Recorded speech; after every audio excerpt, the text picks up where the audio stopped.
Hello aspirants, welcome back to ఆస్పీడియా.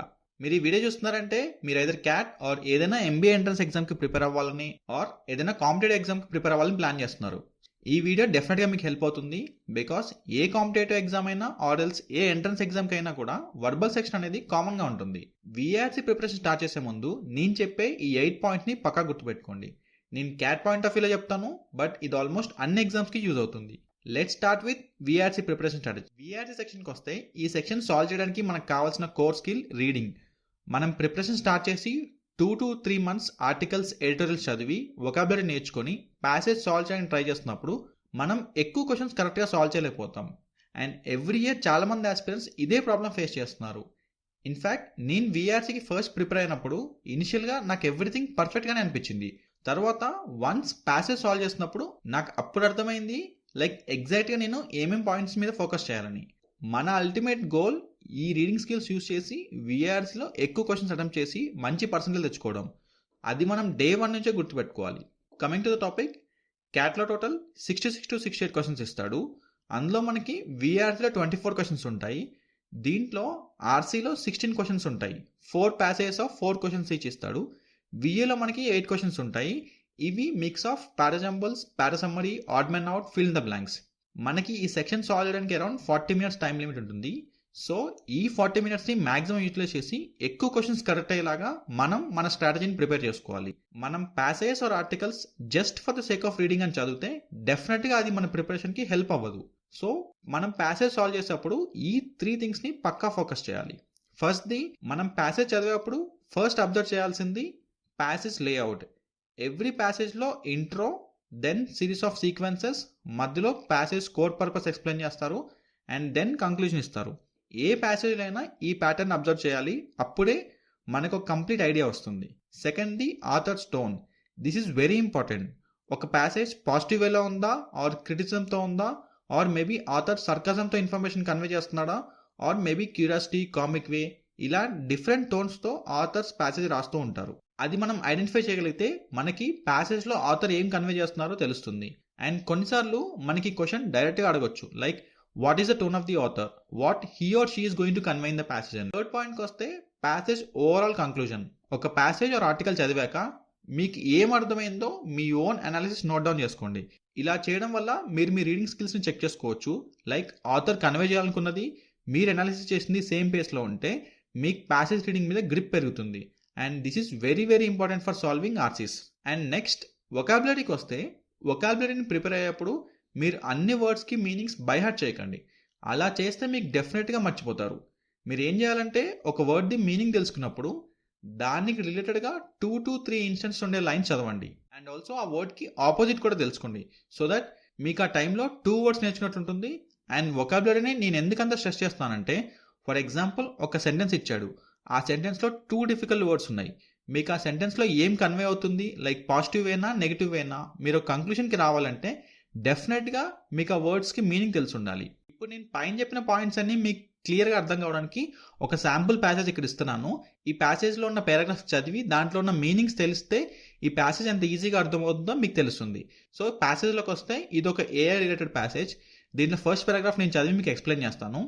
The relentless advance of AI has begun to efface the demarcation between what we regard as mundane automation and truly cognitive machines. In factory floors once dominated by mechanical simulacra of human labor, emergent robotic systems now not only execute repeated tasks but infer patterns, adapt to anomalies, and even evolve their strategies. Consider the case of collaborative robots or cobots, whose sensors and machine learning algorithms enable them to anticipate a human colleague's movements before the colleague initiates. Such anticipatory adaptability signals a shift from automation to augmentation. మీరు ఇప్పుడు passage చూస్తే ఇది ఒక technology related passage. మీరు first paragraph చదవగానే మీకు ఒక base idea వస్తుంది, like author ఏం చెప్పాలనుకుంటున్నాడని. ఫస్ట్ ప్యాసేజ్లో ఆథర్ ఒక కంటెక్స్ట్ సెట్ చేస్తున్నాడు, లైక్ ఏ అనేది ఓన్లీ రిపిటేటివ్ వర్క్కి లిమిట్ అవ్వట్లేదు, అది థింక్ చేయడం స్టార్ట్ చేస్తుందని. ఇది మనకు క్లియర్గా అర్థం కావాలంటే మనకి ఈ పారాగ్రాఫ్లో ఉన్న డిఫికల్ట్ వర్డ్స్కి మీనింగ్ తెలిసి ఉండాలి. Like efface, demarcation, mundane, simulacra, anomalies, anticipatory, augmentation etcetera. వీటికి మనకి మీనింగ్ తెలిస్తే ఈ పారాగ్రాఫ్ చదివి అర్థం చేసుకోవడం చాలా ఈజీగా ఉంటుంది. ఇప్పుడు వీటికి నేను మీనింగ్ స్క్రీన్ మీద ఇస్తున్నాను. మీరు వీడియోని పాస్ చేసి ఈ మీనింగ్స్ చదివి మళ్ళీ ఆ పారాగ్రాఫ్ చదవండి. ఈసారి మీకు ఆ పారాగ్రాఫ్లో ఆథర్ ఏం చెప్పాలనుకున్నాడో క్లియర్గా అర్థమవుతుంది అండ్ హోల్ టాపిక్ కాంటెక్స్ట్ కూడా తెలుస్తుంది. అలాగే మిగతా 2 పారాగ్రాఫ్ చదివి మీనింగ్స్ తెలుసుకొని అర్థం చేసుకుంటే మీకు హోల్ ప్యాసేజ్ క్లియర్గా అర్థమవుతుంది అండ్ మీరు క్వశ్చన్స్ ఈజీగా సాల్వ్ చేస్తారు. ఈ ప్యాసేజ్లో మీరు గమనిస్తే ఫస్ట్ పారాలో ఇంట్రడక్షన్, సెకండ్ పారాలో కోడ్ ప్రాబ్లం అండ్ థర్డ్ పారాగ్రాఫ్లో ఆథర్స్ పర్స్పెక్టివ్ డిస్కస్ చేశారు. మీరు ఆథర్స్ టోన్ గమనిస్తే ఎంటైర్ ప్యాసేజ్ని చాలా థాట్ఫుల్గా, ఇన్ఫర్మేటివ్గా అండ్ అనలిటికల్గా రాశారు.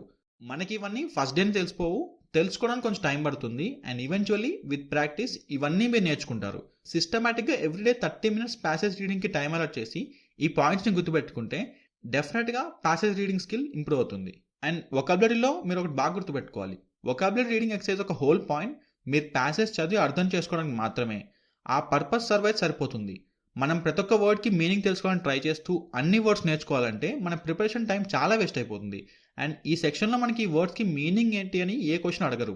మనం వొకాబులరీ నేర్చుకునేటప్పుడు ఈ పాయింట్ చాలా పక్కాగా గుర్తుంచుకోవాలి. నెక్స్ట్ పాయింట్, ఇది విఏకి బాగా యూజ్ అయ్యే point, that is option elimination approach.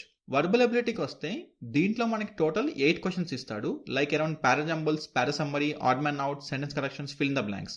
Cat 2024 slot 1లో పారాకంప్లీషన్లో 3, పారాసమ్మరీలో 3, ఆడ్ మ్యాన్ అవుట్లో 2. వెరాజ్ 2023లో para jumbles 2, para completion 2, para summary 2 and odd man out 2 questions ఇచ్చాడు. సో మీరు ప్యాటర్న్ చూస్తే మనకి అరౌండ్ 8 క్వశ్చన్లో 2 క్వశ్చన్స్ టీటా క్వశ్చన్స్ ఉన్నాయి. వీటికి నెగిటివ్ మార్కింగ్ ఉండదు, కాకపోతే ఆప్షన్స్ కూడా ఇవ్వరు. సో ఇవి మనం కొంచెం స్ట్రాటజిక్ అప్రోచ్తో సాల్వ్ చేయాలి. మిగతా 6 క్వశ్చన్స్లో మనం ఆప్షన్ ఎలిమినేషన్ అప్రోచ్ వాడచ్చు. ఫర్ ఎగ్జాంపుల్ పారాజంబుల్స్లో ఆప్షన్ ఎలిమినేట్ చేసి ఆన్సర్ ఫైండ్ అవుట్ చేయడానికి ఎక్కువ స్కోప్ ఉంటుంది. మీరు ఆ ఆప్షన్స్ నుంచి ఫిగర్ అవుట్ చేయొచ్చు, లైక్ ఏది ఫస్ట్ అండ్ ఏది లాస్ట్ స్టేట్మెంట్ అవుతుందని. సో ఈజీగా 2 ఆప్షన్స్ ఎలిమినేట్ చేయొచ్చు. మిగతా 2 ఆప్షన్స్ని కొంచెం కేర్ఫుల్గా అబ్జర్వ్ చేస్తే మీరు ఆన్సర్ని ఈజీగా ఐడెంటిఫై చేయొచ్చు. ఆడ్ మ్యాన్ అవుట్ కూడా ఆల్మోస్ట్ అంతే. పారాజంబుల్స్కి అండ్ ఆడ్ మ్యాన్ అవుట్కి మెయిన్ డిఫరెన్స్ ఏంటంటే ఫస్ట్ కేసులో సెంటెన్స్ సీక్వెన్స్ ఐడెంటిఫై చేయాలి అండ్ సెకండ్ సినారీలో ఇచ్చిన స్టేట్మెంట్లో ఏది మిగతా స్టేట్మెంట్స్ రిలేటెడ్గా లేదో అదే ఐడెంటిఫై చేయాలి. పారాసమ్మరీ అండ్ పారాకంప్లీషన్కి వస్తే ఈ 2 క్వశ్చన్ టైప్స్లో ఒక పారాగ్రాఫ్ ఇస్తాడు, లేకపోతే 2 పారాగ్రాఫ్ ఇస్తాడు. దాంట్లోంచి పారాసమ్మరీ అయితే ఇచ్చిన పాయింట్స్లో ఏ ఆప్షన్ పైన ఇచ్చిన పారాగ్రాఫ్కి మీనింగ్ కన్వే ఎలాగా ఉందో అదే ఐడెంటిఫై చేయాలి. పారాకంప్లీషన్లో వాడు ఇచ్చిన పారాగ్రాఫ్స్లో 1 or 2 బ్లాంక్ స్పేస్ ఇస్తాడు. అవి మనం కింద ఇచ్చిన ఆప్షన్స్లో నుంచి బెస్ట్ ఫిట్ ఆప్షన్ని ఐడెంటిఫై చేయాలి. సో ఓవరాల్గా ఈ క్వశ్చన్స్ మొత్తం మనం ఆప్షన్ ఎలిమినేషన్ అప్రోచ్తో సాల్వ్ చేయొచ్చు. Next the most important point, ఇది మీరు విఏఆర్సీ అనే కాదు క్వాంట్ అండ్ డిఎల్ఆర్ కూడా ఫోకస్ చేయొచ్చు. ఇన్ఫ్యాక్ట్ ఇది క్యాట్ అనే కాదు, నెగిటివ్ మార్కింగ్ ఉన్న ఏ ఎగ్జామ్కైనా ఈ పాయింట్ ఫాలో అవ్వాలి. అదే accuracy versus number of questions you attempt. Most of the time మనం ఏం చేస్తామంటే ఫస్ట్ కొన్ని క్వశ్చన్స్కి ఎక్కువ టైం అలాట్ చేసి లాస్ట్లో తక్కువ టైం ఉండేసరికి మిగతా క్వశ్చన్స్ని ఎక్కువ చదవకుండా అటెంప్ట్ చేస్తాం. దానివల్ల మోస్ట్ ఆఫ్ ద టైం ఏమవుతుందంటే నెగిటివ్ మార్కింగ్ ఉండడం వల్ల మీరు చదవకుండా లాస్ట్లో అటెంప్ట్ చేసిన క్వశ్చన్స్కి రెస్పాన్సెస్ రాంగ్ అవుతాయి. ఆ మార్క్స్ మీరు చదివి అటెంప్ట్ చేసి కరెక్ట్ అయిన వాటి నుంచి పోతాయి. ఆబ్వియస్లీ స్కోర్ తగ్గుతుంది అండ్ పర్సంటేజ్ పడిపోతుంది. అలా కాకుండా మీరు షార్ట్గా ఉన్న క్వశ్చన్స్ మాత్రమే అటెంప్ట్ చేసి విత్ మినిమం 80% అక్యురసీతో మెయింటైన్ చేస్తే దెన్ పక్కా చెప్తున్నాను, మీరు తక్కువ క్వశ్చన్స్ అటెంప్ట్ చేసినా కూడా మీకు మంచి స్కోర్ వస్తుంది. మీరు last year score versus percentage ఒకసారి చూస్తే విఆర్సీలో అరౌండ్ 18 స్కోర్ చేస్తే మీకు అరౌండ్ 80% స్కోర్ చేయొచ్చు.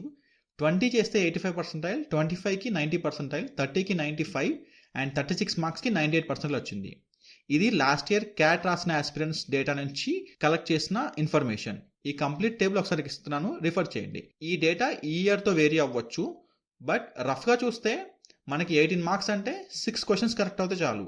లైక్ ఈవెన్ 95% కూడా 36 మార్క్స్ అంటే 12 క్వశ్చన్స్ కరెక్ట్ అవ్వాలి. సో మీరు ఈ ఎగ్జామ్లో ఇచ్చిన టైంలో అన్ని క్వశ్చన్స్ సాల్వ్ చేయాల్సిన అవసరం లేదు. జస్ట్ అరౌండ్ 12 to 15 క్వశ్చన్స్ అక్యురేట్గా సాల్వ్ చేస్తే ఈజీగా 95+% వస్తుంది. దట్ మీన్స్ 40 minutesలో 12 to 15 క్వశ్చన్స్ కరెక్ట్గా సాల్వ్ చేయాలి. దట్ ఈస్ ఈచ్ క్వశ్చన్కి మీరు రఫ్గా 2.5 minutes టైం స్పెండ్ చేయొచ్చు. అందుకే అక్యురసీ అనేది చాలా చాలా ఇంపార్టెంట్. Next point 7, consistency. ఈ సెక్షన్లో ఎంత ఎక్కువ రీడింగ్ ప్రాక్టీస్ చేస్తే మీరు అంత కంఫర్టబుల్ అవుతారు అండ్ ఎగ్జామ్లో అన్ని ఎక్కువ క్వశ్చన్స్ అటెంప్ట్ చేయొచ్చు విత్ అక్యురసీ. సో ఎవ్రీడే విఆర్సీకి 1 to 2 hours టైం అలాట్ చేయండి. దాంట్లో రీడింగ్కి 30 to 45 minutes, వొకాబ్కి 15 to 30 minutes అండ్ విఏకి 15 to 30 minutes. ఇది మీ ఫ్లెక్సిబిలిటీ అండ్ నీడ్ని బట్టి టైం అలాట్ చేసుకోండి. Next 8th point, that is introspection or self analysis. ఇది అన్ని ఎగ్జామ్స్కి అప్లికబుల్ అవుతుంది. క్యాట్ అనే కాదు, మీరు ఏ ఎగ్జామ్కి ప్రిపేర్ అవుతున్నా మీరు ప్రిపరేషన్ టైంలో పక్కా మీకు మీరు అనాలిసిస్ చేసుకోవాలి. లైక్ ఎగ్జాక్ట్గా నేను ఏ స్టేజ్లో ఉన్నాను, నేను ఇంకెంత ప్రిపేర్ అవ్వాలి, ఏమేమి నేర్చుకోవాలని. ఎందుకంటే మన గురించి మనకన్నా బాగా ఎవరికి తెలియదు. సో మీరు ఎప్పటికప్పుడు సెల్ఫ్ అనాలిసిస్ చేస్తూ ఉండండి. అండ్ మీరు ఒకవేళ మీ ప్రిపరేషన్ ఎలా ఇంప్రూవ్ చేసుకోవాలని థింక్ చేస్తుంటే మీరు డైరెక్ట్గా నాకు టెలిగ్రామ్లో మెసేజ్ చేయండి, ఆర్ ఎల్స్ నా ఈమెయిల్ అన్ని వీడియోస్లో ఇచ్చాను, మీ క్వెరీస్ నాకు రాయండి. With this I'm ending this video. ఈ వీడియోలో చెప్పిన పాయింట్స్ అన్ని ఫాలో అవుతే డెఫినెట్గా మీరు ఈ సెక్షన్ని బాగా స్కోర్ చేస్తారు. ఒకసారి నేను చెప్పిన పాయింట్స్ అన్ని సమ్మరీ లాగా ఇక్కడ ఇస్తున్నాను, స్క్రీన్ షాట్ తీసుకొని సేవ్ చేసుకోండి. ఈ వీడియోలో చెప్పిన పాయింట్స్ అన్ని మ్యాథ్స్ అన్ని ఎగ్జామ్స్కి హెల్ప్ అవుతుంది. So share this video to as many as you can. ఒకవేళ మీకు వీడియో వాల్యూ యాడ్ చేసింది అనిపిస్తే డెఫినెట్గా ఎంబీఏ చేయాలనుకునే వాళ్ళకి మన ఛానల్ని రిఫర్ చేయండి. హోప్ వాళ్ళకి మీరు హెల్ప్ చేసిన వాళ్ళు అవుతారు. With this signing for the day. Thank you. Aspedia for MBA aspirants.